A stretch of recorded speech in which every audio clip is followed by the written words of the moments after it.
ಮುಖ್ಯ ಶಿಕ್ಷಕಿ ಸರ್ಕಾರಿ ಕಿರಿಯ ಪ್ರಾಥಮಿಕ ಶಾಲೆ ಚಿನ್ನಪ್ಪನಹಳ್ಳಿಯಲ್ಲಿ ಕರ್ತವ್ಯ ನಿರ್ವಹಿಸ್ತಾ ಇದ್ದೇನೆ. ವೃತ್ತಿಯಲ್ಲಿ ಮುಖ್ಯ ಶಿಕ್ಷಕಿ, ಪ್ರವೃತ್ತಿಯಲ್ಲಿ ಜನಪದ ಕಲಾವಿದೆ ಹಾಗೂ ಸಮಾಜ ಸೇವಕಿಯಾಗಿ ನಾನು ಕರ್ತವ್ಯವನ್ನು ನಿರ್ವಹಿಸ್ತಾ ಇರ್ತೇನೆ.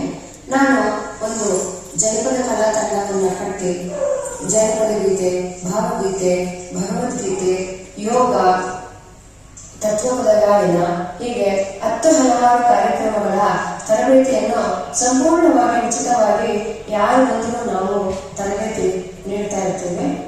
ಹಾಗೂ ಸರ್ಕಾರಿ ಶಾಲಾ ಮಕ್ಕಳಿಗೆ ಪ್ರತಿ ವರ್ಷ ಉಚಿತ ಬಟ್ಟೆಗಳು, ಲೇಖನ ಸಾಮಗ್ರಿಗಳನ್ನು ವಿತರಿಸ್ತಾ ಇರ್ತೇನೆ.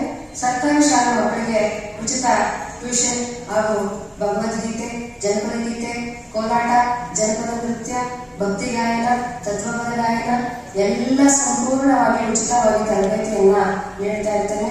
ಈ ನನ್ನ ಸಾಧನೆಯನ್ನು ಗುರುತಿಸಿ ನನಗೆ ಅನೇಕ ರಾಷ್ಟ್ರಮಟ್ಟದ ಹಾಗೂ ರಾಜ್ಯ ಮಟ್ಟದ ಪ್ರಶಸ್ತಿಗಳನ್ನ ಪಡೆದುಕೊಂಡಿರುತ್ತೇನೆ.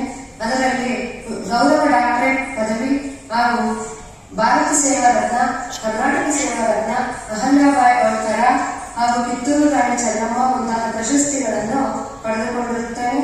ನನ್ನ ಈ ಸಾಧನೆಯನ್ನು ಗುರುತಿಸಿ ಚಿಕ್ಕಬಳ್ಳಾಪುರ ಜಿಲ್ಲಾಡಳಿತದಿಂದ ಜನವರಿ 26, 2025 ಗಣರಾಜ್ಯೋತ್ಸವ ಪ್ರಶಸ್ತಿಯನ್ನು ಸಹ ಪಡೆದುಕೊಂಡಿರುತ್ತೇನೆ.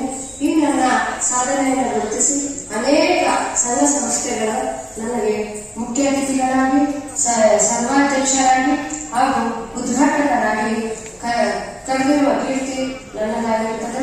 ಈ ಒಂದು ಸಾಧನೆಯನ್ನು ಗುರುತಿಸಿ ಈಗ ಪ್ರಸ್ತುತ ನೇತಾಜಿ ಚಾರಿಟಬಲ್ ಟ್ರಸ್ಟ್ ನ ಅಧ್ಯಕ್ಷರಾದ ರವಿಕುಮಾರ್ ಸರ್ ಅವರು ನನ್ನನ್ನ ಮುಖ್ಯ ಅತಿಥಿಗಳಾಗಿ ರಾಷ್ಟ್ರರತ್ನ ಪ್ರಶಸ್ತಿ ಕಾರ್ಯಕ್ರಮದಲ್ಲಿ ಆಹ್ವಾನಿಸಿರುವುದು ನನಗೆ ಅತೀವ ಸಂತೋಷವನ್ನ ತಂದಿರುತ್ತೆ.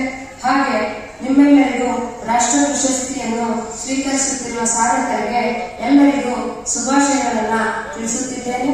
Netaji charitable trust Ravikumar sir ಅವರು ಇಂತಹ ಒಂದು ಅಭೂತಪೂರ್ವ ಕಾರ್ಯಕ್ರಮಗಳನ್ನು ಹಲವಾರು ವರ್ಷಗಳಿಂದ ನಡೆಸಿಕೊಂಡು ಪ್ರತಿ ಜಿಲ್ಲೆಯಿಂದ ಸಾಧಕರನ್ನ ಆರಿಸಿ ಉನ್ನತವಾದ ಪ್ರಶಸ್ತಿಗಳನ್ನು ಕೊಟ್ಟು ಸನ್ಮಾನಿಸುತ್ತಿದ್ದಾರೆ.